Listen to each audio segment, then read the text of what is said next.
The scream sliced through the forest like a whip. Eli stumbled, his hiking boot catching on a root. He spun around instinctively, scanning the dense woods behind him. The sound was unmistakable, human, desperate, and completely out of place in the calm of a crisp spring morning. He wasn't new to these woods. In fact, they had been a quiet retreat for the last 3 years since Eli moved to the outskirts of rural Oregon to escape the noise of city life. The trails were familiar. He knew where the deer roamed, where the hawks nested, and where the river split in two behind the ridge. But that sound, it didn't belong. It shattered everything he thought he understood about this peaceful place. He stood still, barely breathing. Silence. Then, like an echo, the scream came again, this time shorter, sharper, and far too close. Without fully realizing it, Eli stepped off the path. That one decision, that single, unconscious act, would change everything. He moved quickly now, ducking beneath low-hanging branches, his arms instinctively shielding his face. The forest was dense here. Not part of any marked trail. The underbrush was thick, the air damp. Twigs snapped beneath his boots, birds scattered above him, but Eli hardly noticed. His ears strained for another sound. Then came the thud. It wasn't loud, but it had weight. A body hitting the ground, maybe? His breath caught. What was he even doing? Should he have called someone first? But call who? He was miles from the nearest ranger station, and cell reception was notoriously bad out here. He kept going. After a few more frantic steps, he came to a clearing, not natural, but man-made. The earth was flattened, dry. A circle, maybe 15 feet across. And right in the center of it, was a figure.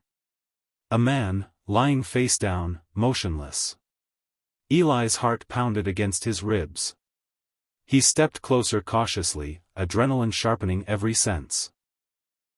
The man wore a dark green jacket, torn at the sleeve, and hiking boots caked with mud. His gray hair was wild, tangled with leaves. "Hey!" Eli called out. No response. He crouched and gently rolled the man over.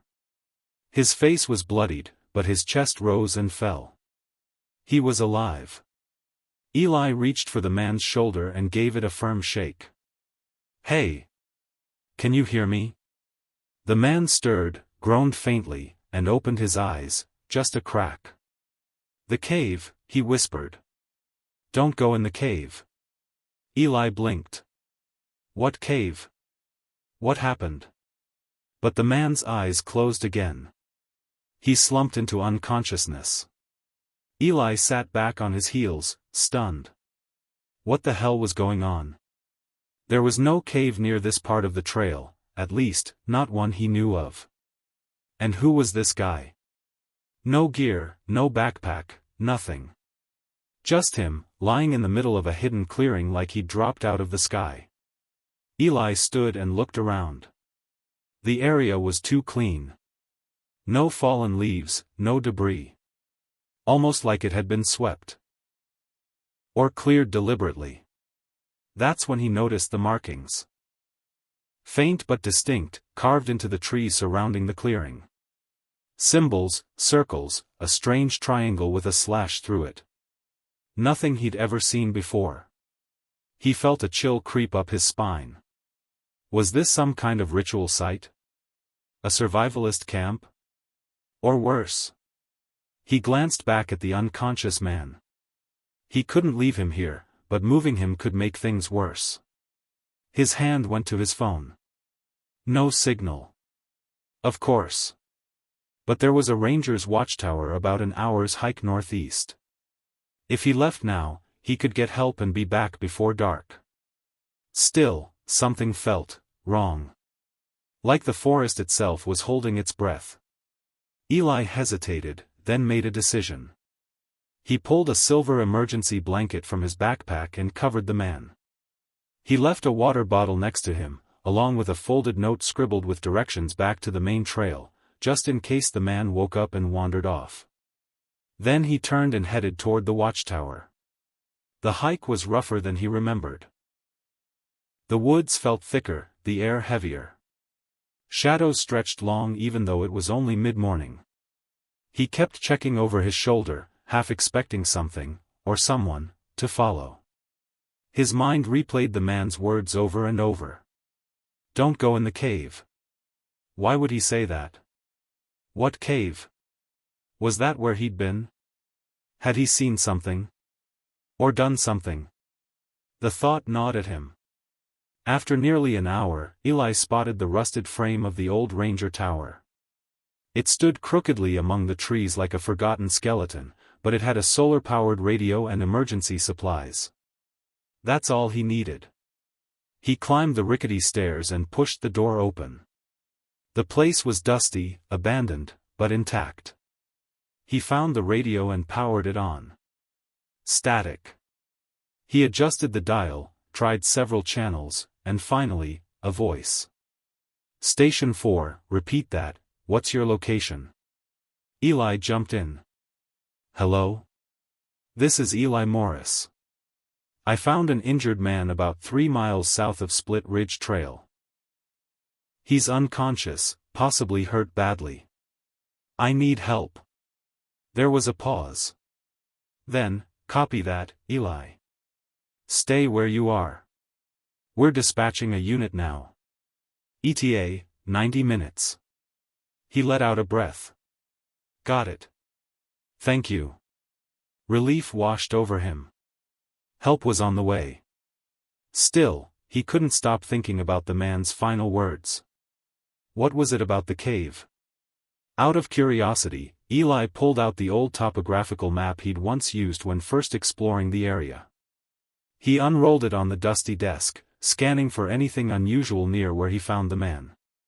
Then he saw it, faint, almost smudged. A small X just off the main trail, marked decades ago. Next to it, written in faded pencil. Cave, do not enter. His heart skipped. How had he never seen that before? He looked closer. No other notes, no details. Just that chilling warning. An hour later, the rescue team arrived, 2 rangers and a medic. Eli led them back to the clearing. But when they arrived, the man was gone. Only the blanket remained, neatly folded. And in its place, on the ground, something new, a circle of stones, carefully arranged, with a small wooden carving in the center. It was shaped like the same triangle symbol Eli had seen on the trees. The rescue team exchanged looks. Are you sure this is the right place? One ranger asked. Eli's voice was quiet. I'm sure. They searched the surrounding area for nearly 2 hours, no tracks, no signs of struggle, nothing. It was like the man had vanished into thin air. The rangers filed a report. Said maybe the guy had woken up and wandered off. That he was confused. Injured. Delusional, maybe. But Eli couldn't shake the feeling that none of this added up. As they packed up, one of the rangers, a woman named Clara, approached him. You said he mentioned a cave? Eli nodded. Yeah. Said not to go in it. Clara's face darkened slightly. You ever hear of the Macmillan disappearances? He shook his head. 3 hikers vanished in this forest 25 years ago. Same area. Search parties found nothing, except for one thing. A trail of strange carvings. Just like the ones you described. Eli's mouth went dry. What kind of carvings? Clara looked around the woods. Same triangle. Same slash. Locals said it meant something old. Something people used to whisper about, long before maps covered this land. He swallowed hard. What do you think's out there? He asked. She didn't answer. Just stared into the trees. That night, back in his cabin, Eli couldn't sleep. His dreams were filled with whispers, symbols etched in bark, and a cold wind rising from a dark mouth in the earth. A cave, hidden beneath roots and stone. Calling him. Eli stared at the symbol. It was drawn in ash, no more than a foot wide, right at the center of his porch. The same triangle with a jagged slash through it.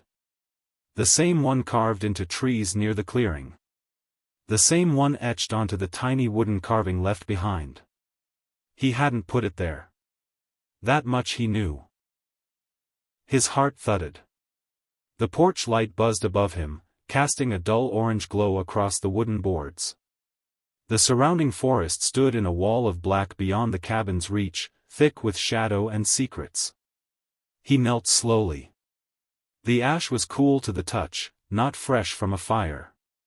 It hadn't rained last night, and there was no breeze strong enough to carry something like this. Someone had been here. And they wanted him to know it.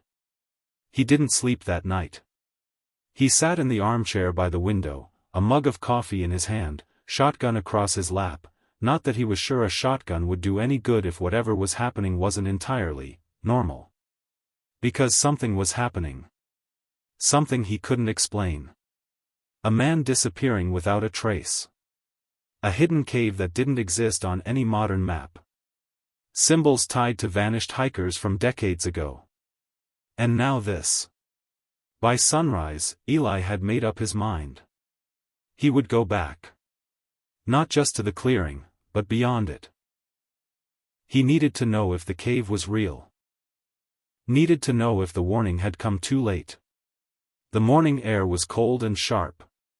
Mist curled between the trees as Eli retraced his steps, deeper into the forest, past the marked trail and into wild terrain. The clearing was just as he remembered it, silent, eerie, untouched since yesterday. The wooden carving was gone now. So was the circle of stones. But something new had appeared, a thin trail of broken twigs, leading away from the far edge. Subtle, but deliberate. Like breadcrumbs. Eli followed. The forest closed in the farther he went. Sunlight barely filtered through the thick canopy. The trail twisted around rock formations and dipped into gullies choked with moss. After nearly an hour of hiking, he came to a rise, and there it was. A fissure in the earth, no more than 4 feet wide, obscured by brambles and overgrown roots. If he hadn't been looking for it, he would have walked right past. The cave. It yawned open like a black mouth in the hillside, silent and patient. Eli approached cautiously, ducking to peer inside. The air was cold, damp. He pulled a flashlight from his pack and clicked it on. What he saw made his blood chill. Symbols. Hundreds of them.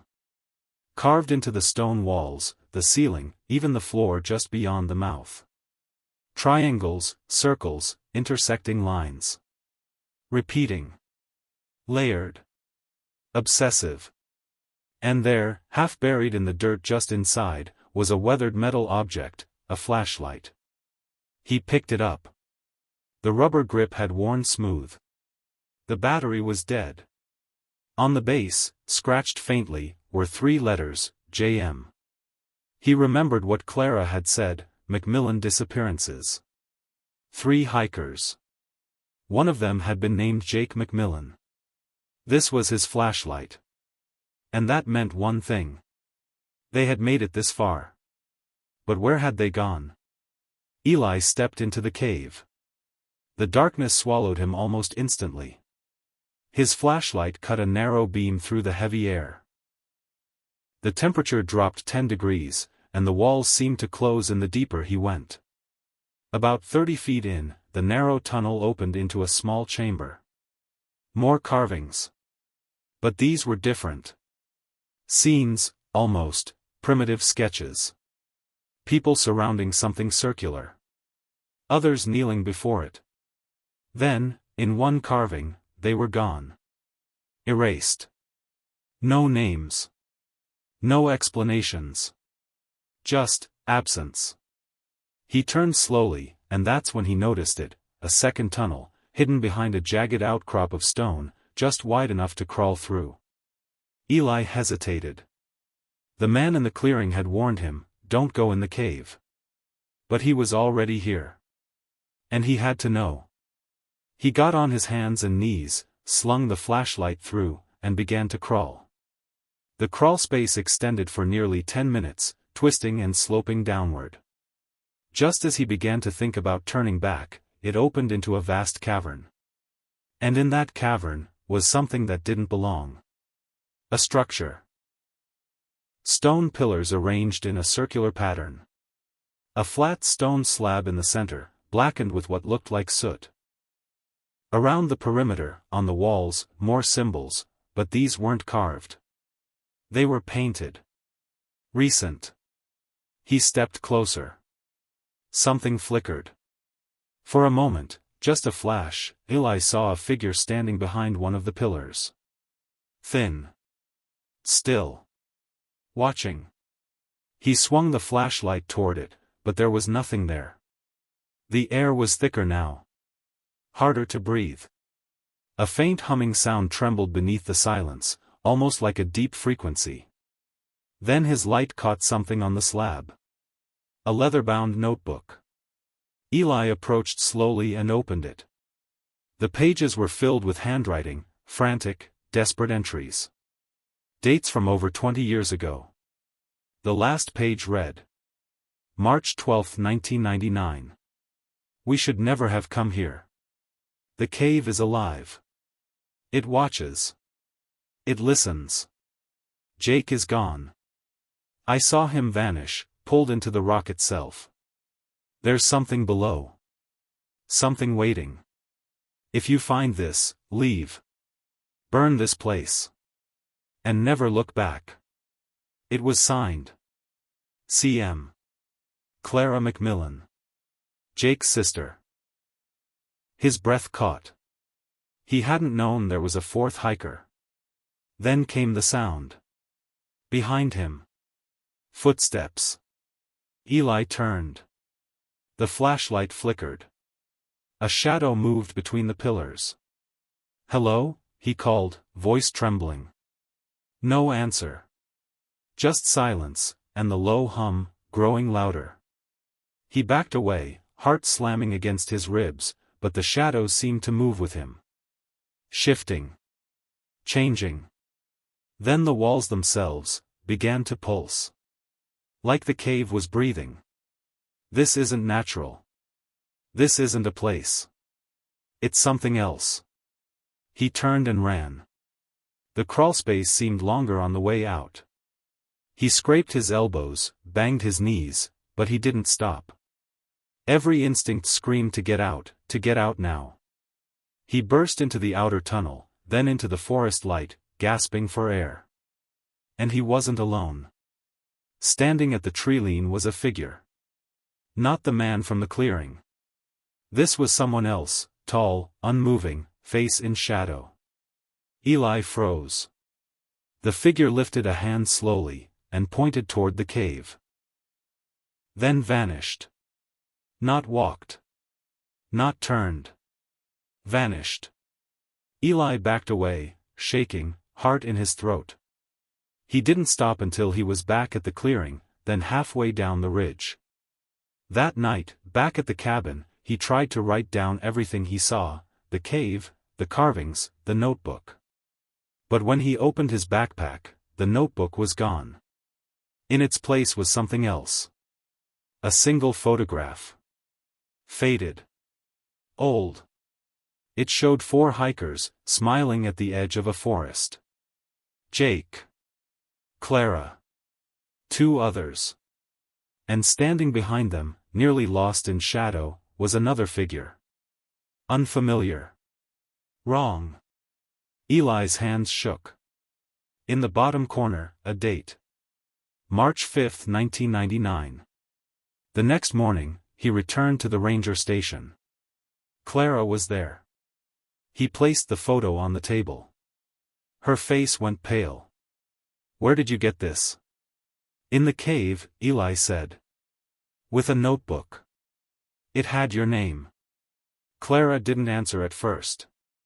Then, slowly, "There were 4 of us. But only 3 names were ever reported. We didn't want anyone looking for him.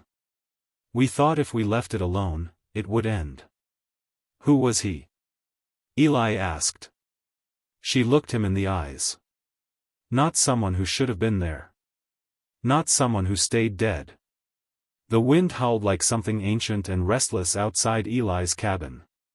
But inside, it was worse. Because what waited for him inside was silent, not a sound, not a whisper, not even breath. Just that symbol. Drawn again. Not on the porch. Not outside. But on his floor. Inside his locked cabin. The triangle. The slash. Ash black, sitting on the pine wood like an open threat.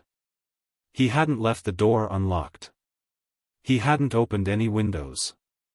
There had been no footsteps. No creaking. No sound of a presence. But someone, or something, had been here. And it had wanted him to know. Eli stood frozen in the doorway, his flashlight still gripped in his hand. A chill swept up his back. It wasn't just fear this time, it was recognition. The symbol had changed slightly. Not the core shape. But now, inside the triangle, there was an eye. Drawn crudely. Watching. Eli backed out slowly, shutting the door behind him, heart pounding. Something was coming for him. Something old. And it had marked him. The next morning, Eli drove straight to the ranger station again, a place that had once been just an emergency outpost but now felt like the last thread keeping him from falling off the edge of the world. Clara was waiting. She didn't look surprised to see him. If anything, her face told him what he already feared, she'd been expecting him. He slammed the photo down on the metal table between them. That's him, isn't it? The one you didn't name. The one you tried to erase. She looked at the picture. Then at him. Yes, she said. Eli leaned forward. I want the truth. No more riddles. No more cryptic warnings. Just tell me, who was he? And what happened in that cave? Clara took a long breath. Her voice was quiet when she spoke. His name was Reed. Reed Weller. He wasn't supposed to come with us. He wasn't part of the plan. Then why did he? Clara's eyes drifted to the window. Beyond the glass, the woods shifted in the morning wind, the trees moving like dark waves. Because he found the map, she said. Before we did. March, 1999. Clara was 22. Jake was 25. They were both outdoor enthusiasts, not professionals, but well-trained. They'd been hiking since their teens, and Oregon was their home turf. One day, while sifting through items at a weekend estate sale in a remote mountain town, Jake found a weathered leather journal, unmarked, bundled in twine. Inside were pages of strange entries, half-poems, symbols, notations about caves and trails. But one thing stood out, a map. Hand-drawn. With a trail not found on any standard topographical reference. At the center of that trail, an X. The cave. Jake was obsessed. Said it was a lost landmark from old native lore. Said it wasn't on public record. That the land had been redacted from maps decades ago. Clara joined him. So did 2 others, Miles, Jake's childhood friend, and Reed. Reed wasn't exactly a friend. More like someone who forced himself into the group. He was charming, manipulative. The kind of guy who always seemed to know too much and say too little. I didn't want him to come, Clara told Eli. I had a bad feeling from the start. But Jake insisted. They hiked out together. 4 of them. The trail was brutal, not because of the terrain, but because of what wasn't on it. No birds. No tracks. Just silence. Everything felt wrong. But Jake kept pushing. And then they found it. The cave. Smaller back then. Hidden behind vines. The entrance was marked by carvings. Reed was the first one in. That night, they camped outside the cave. That's when it started. Voices. Not loud. Not words. Just echoes. Something was humming deep within the earth. Miles was the first to say it, "We shouldn't be here." Jake ignored him. He was sketching the symbols, saying they were part of something bigger, a ritual site, maybe even prehistoric. The next morning, Miles was gone. Not a trace. No struggle. No prints. Just his pack left behind. Jake and Clara wanted to stay and search. Reed insisted on going deeper into the cave. Said they had to finish what they started. That they were close. Jake followed. Clara hesitated, then gave in. What they found wasn't a cave. It was a structure. Ancient. Carved deep into the rock. Not natural. There were pillars, shrines. Symbols matching the journal. And in the center, a platform with a strange depression in the middle, like something had once rested there. That's when Reed changed. Clara swore it wasn't just his attitude. It was his voice. It didn't sound like Reed anymore. He started speaking in riddles. Referencing things he couldn't have known. Symbols from different cultures, Sumerian, Mayan, Norse, all blending together. Then Jake vanished. Clara turned her back for a second. Just 1 second. And he was gone. No scream. No sound. Nothing. Just gone. Clara ran. She never saw Reed again. She never spoke of it, not to anyone, not even her parents. The rescue team listed it as an accident. A case of hikers going missing in dangerous terrain. They filed the report. They moved on. But Clara didn't. She kept looking.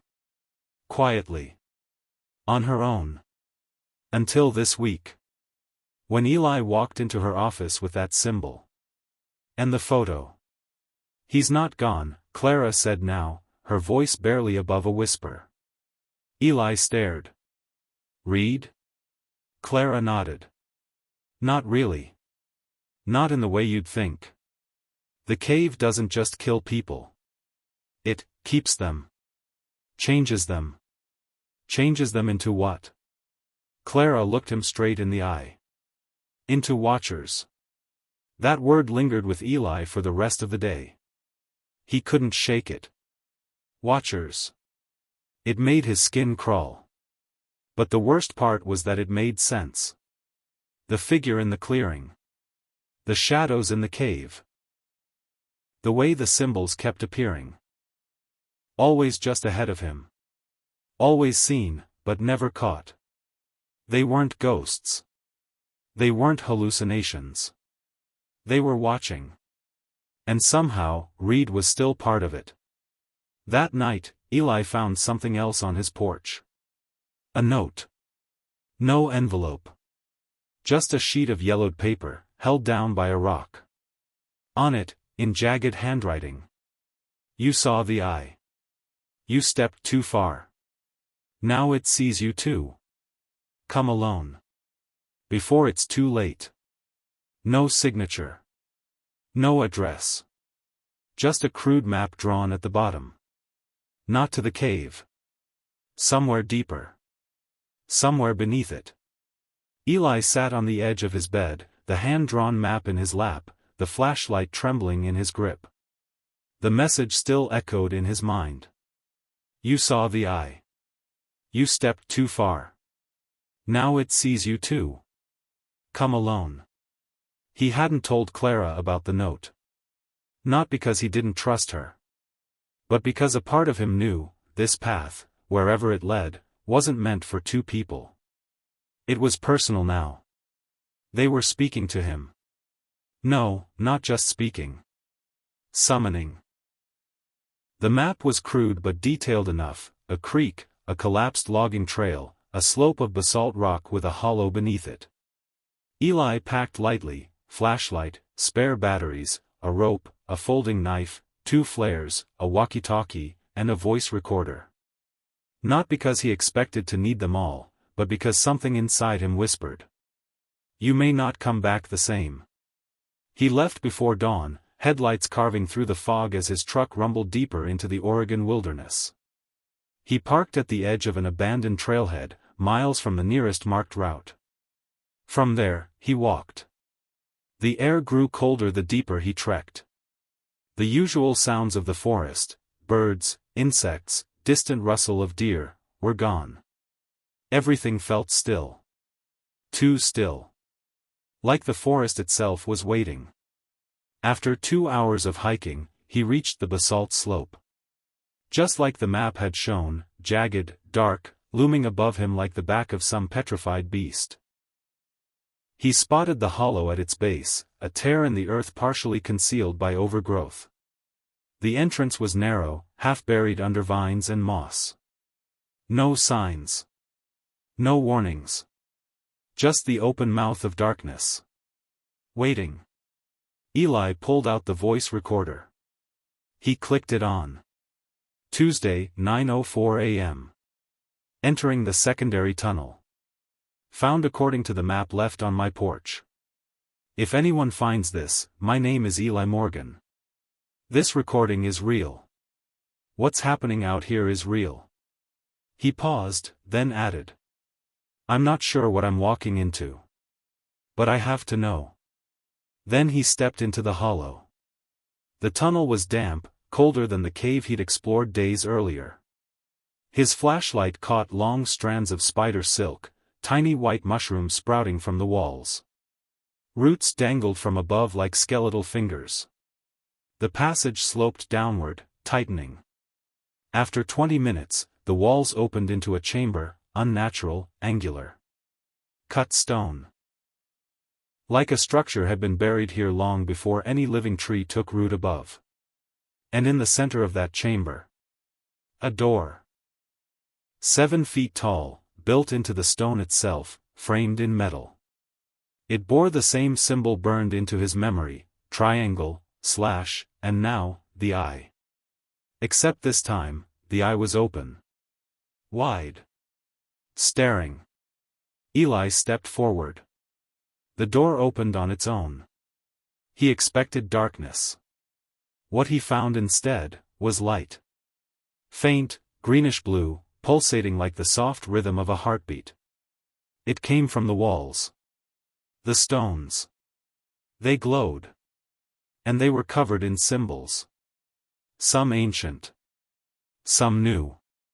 Some, still being drawn. He ran his hand over the carvings. Some were warm to the touch. Others were ice-cold. Then he saw the markings deepen, in real time, as though invisible fingers were carving the rock just ahead of him. It spelled something. 2 words. Welcome back. He shivered. He wandered deeper.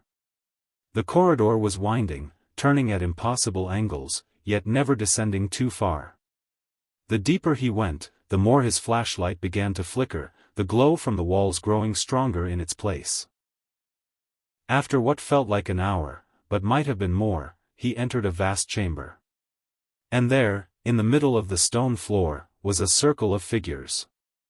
Standing still. Watching. Humanoid. Barely. Some in tattered clothes, rotting boots. One wore a red hiking jacket. Another a flannel shirt. Some were barefoot. All were pale. Eyes empty. But not blank. Focused. Locked on him. Among them, he saw a face. One he recognized. Reed. He hadn't aged. Not a day. His eyes locked with Eli's. "Hello," Reed said, his voice calm, steady. "We've been waiting for you." Eli's mouth went dry. "What is this place?" Reed gestured to the glowing walls. This is the layer beneath the world, he said. Where time changes. Where the watchers live. Where memory is rewritten. Where are the others? Jake? Clara's brother? They're here, Reed said. In ways you don't understand. Then his head tilted. Yet. The others stepped aside. Reed led Eli to the center of the room.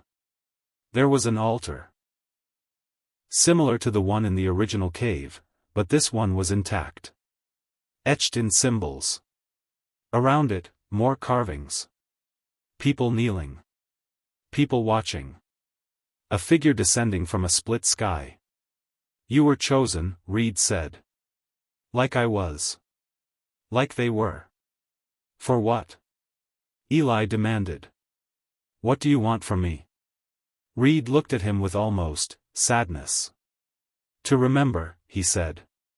He reached out and placed his hand on Eli's chest. The world shifted. Not in motion. In reality. The room vanished. And Eli was somewhere else. He was standing in the woods. But not the present. There were 4 hikers. Jake. Clara. Miles. And himself. He gasped. He was there. In the memory. He wasn't watching. He was in it. And he remembered. He had been with them. He had gone into the cave. He had witnessed what happened. He had fled, somehow forgetting everything. The cave had taken his memory. Removed him from the story. He had returned home, believing himself just another man from town. But now, the memory was unlocked. He had seen the platform. He had seen Reed change. He had seen Jake disappear into the stone. And he had run. The memory shattered. He collapsed to the floor of the chamber, gasping. You were the first to flee, Reed said quietly. The cave let you forget. But nothing is lost forever. Eli stared at him, broken. Why now? Reed walked back toward the circle of watchers. Because the watchers are growing restless, he said. This forest is thin now. The veil is tearing. Soon, the world won't be able to ignore what lies beneath it. And you? Eli asked. What are you? Reed smiled. I'm a messenger. A bridge. A reminder. Then the others began to whisper. Low. In a language Eli didn't understand. Symbols began to glow red on the walls. The ground trembled. It's time, Reed said. You know the truth. Now choose. Choose what? Join us. Or leave again. Eli looked toward the tunnel behind him. Still open. Still there. But he knew, deep down, if he left again, the watchers would not forget. He turned. And ran. The tunnel seemed to collapse behind him. But he didn't look back. He sprinted until he emerged into daylight, collapsing on the mossy slope, gasping, the cold air burning in his lungs. And then it was gone. The entrance. The basalt rocks looked the same. But the hollow was sealed. As if it had never existed. Back in the cabin, Eli replayed the voice recorder. But there was nothing on it. Just static. And one whisper. Barely audible. We remember. The next morning, Clara was gone. The ranger station, abandoned. No records. No signs she had ever worked there. The forest was still. Too still. And Eli knew. It wasn't over. Eli sat alone in the cabin, staring at his reflection in the cold, cracked mirror above the sink. His face looked familiar, but now, terrifyingly unfamiliar too. The lines around his eyes, the paleness of his skin, the tremble in his fingers. Something had changed. No, something had returned. The memory was no longer fragmented. It was alive. Clear. He hadn't simply found the trail. He hadn't just discovered a cave. He had been a part of it, from the beginning. 24 years ago. He remembered the feeling of the cold air swallowing his breath, the pressure in his chest as he descended into that cave with Jake, Clara, Miles, and Reed. He remembered Miles screaming. Jake being pulled into the stone. The way Reed's voice deepened with every passing hour. And how he, Eli, had run. Ran until dawn, stumbling out of the woods into a ranger's truck. He'd collapsed, speaking in tongues, bleeding from the ears. They admitted him to a hospital in Eugene. And that's when it happened. He had been diagnosed with acute stress-induced amnesia. No ID. No family connection. No trail. Just a man with no name, found in the woods. Over time, he built a new life. Eli Morgan, the name given to him by the hospital's intake coordinator. A fresh start. Or so he thought. Until last month, when the flyer arrived. A missing persons case reopened, a body found near the logging trail. Tattered remains, belongings from 1999. The discovery reignited a cold case, and sparked something in Eli's unconscious. And suddenly, the dream started. The cave. The eye. The watcher's mark. That's when he began the search. That's what brought him here. He hadn't stepped into a mystery. He had stepped back into it. Now Clara was gone. Every trace of her had vanished, records at the ranger station, her name on the staff list, her old house in town. Gone. As if she'd never existed. But Eli knew better. Because there was one thing they couldn't erase, the photo. The one he'd found in the town archive, dusty and misfiled. He pulled it from his coat pocket and stared. 4 hikers. Clara. Jake. Miles. And himself. Only now, the 4th face was blurred out. Not scratched, not smudged. Like the photo itself was changing. He had to find someone who remembered. Anyone. Someone outside the Watcher's influence. Someone untouched by the cave. He drove 300 miles north, to Portland. There was one name still in his journal from when he began his research, an old wilderness guide named Vernon Hatch, now retired. Vernon had worked rescue efforts in the 90s. Eli wasn't sure if the man would be alive, let alone lucid. But he had no choice. Vernon Hatch lived in a modest house on the outskirts of the city. Wind chimes clinked gently on the porch. A garden of sunflowers bent toward the road. Eli knocked. The door opened slowly. An old man in a flannel robe peered out. He stared at Eli for a long, unsettling moment. Then whispered. "You came back." Eli stiffened. "You, remember me?" Vernon nodded slowly. "They said you died. But I knew. I never forgot your eyes." He ushered Eli inside. Over whiskey and silence, Vernon told him the truth. "I led a search team up there in '99. After Jake and the others disappeared."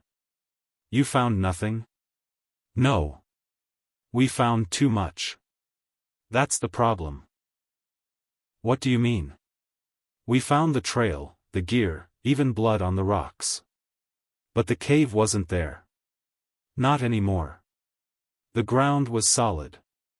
Like it had never existed. But one of our dogs wouldn't go near the slope. Just stood and howled." Vernon leaned forward, his voice dropping. "People say the forest up there has memory. But it's selective. It keeps what it wants. Forgets the rest. Then why do we remember?" "I think," Vernon hesitated. "I think you're not supposed to. I think that's why they're coming for you." Eli showed him the photograph.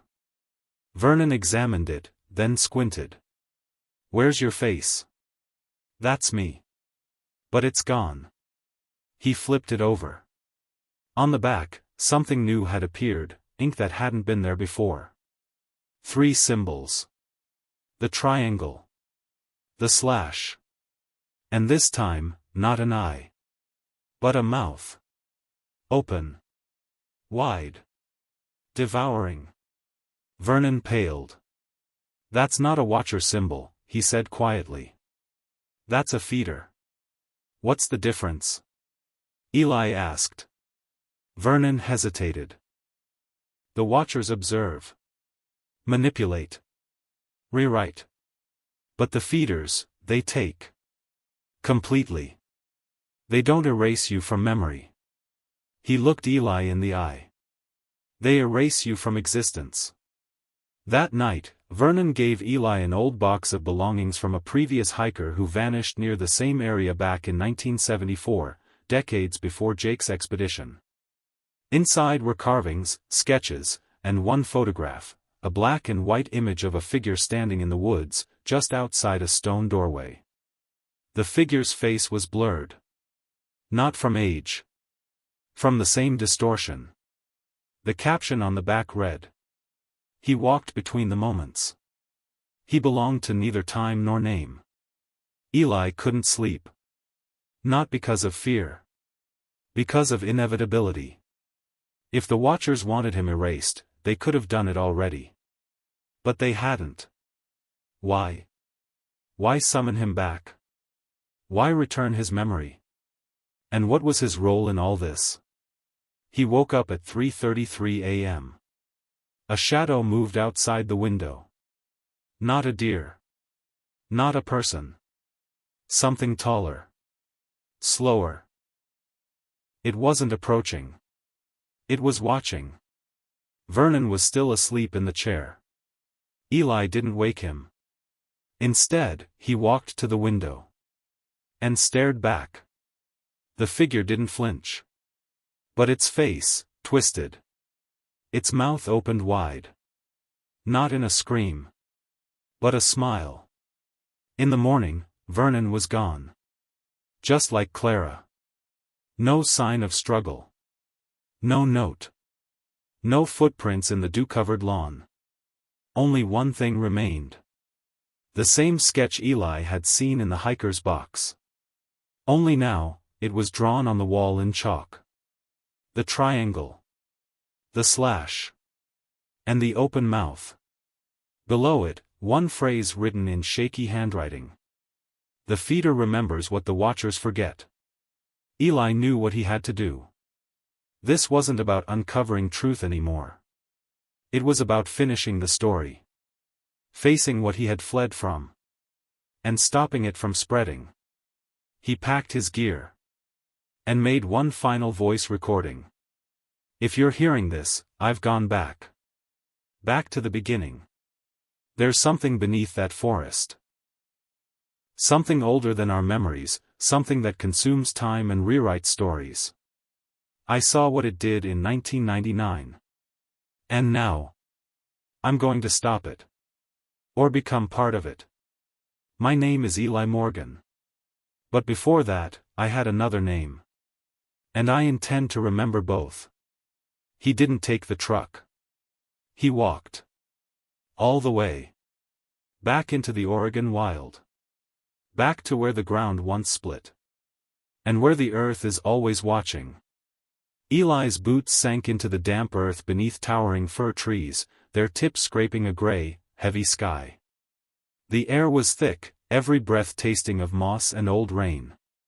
He walked in silence, the chill pressing on his skin like invisible hands. He was back.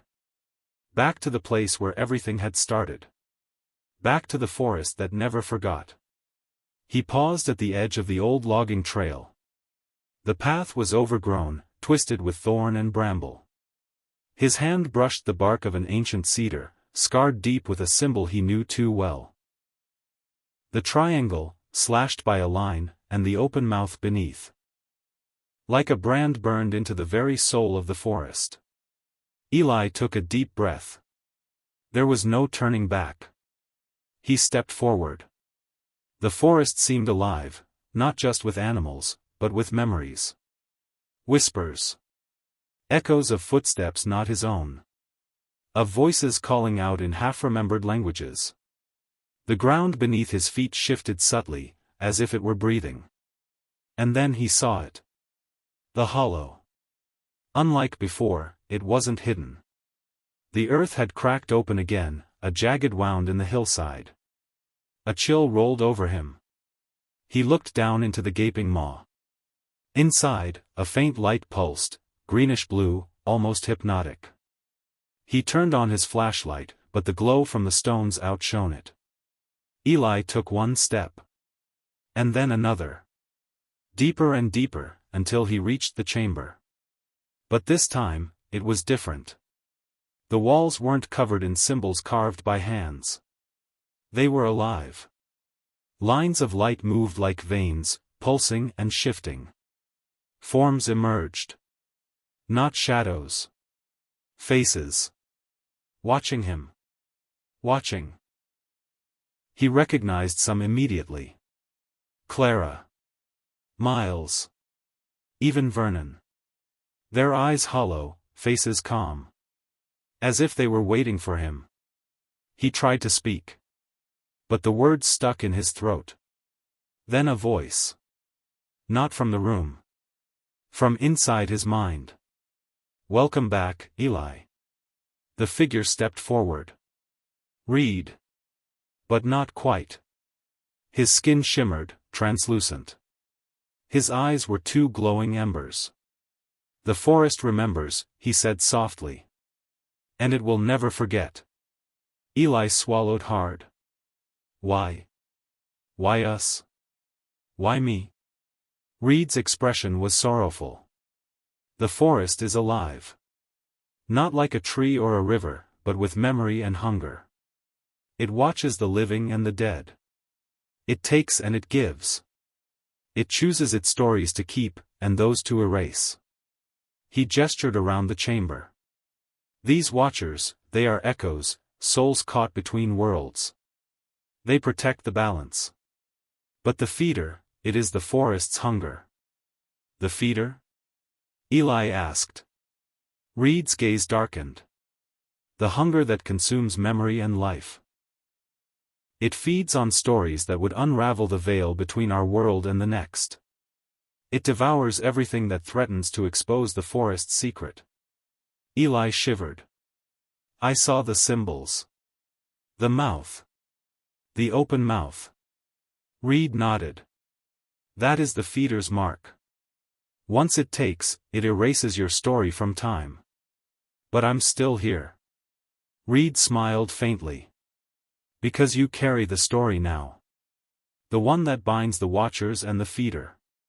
You are the bridge. The memory that refuses to be lost. Eli looked around. Faces of the watchers seemed to pulse with light. Their silence was heavy. Then a sudden sound, a crack, a shift. The ground trembled. The mouth on the wall, the symbol of the feeder, glowed red. Reed's voice grew urgent. The veil is breaking. The feeder grows hungry.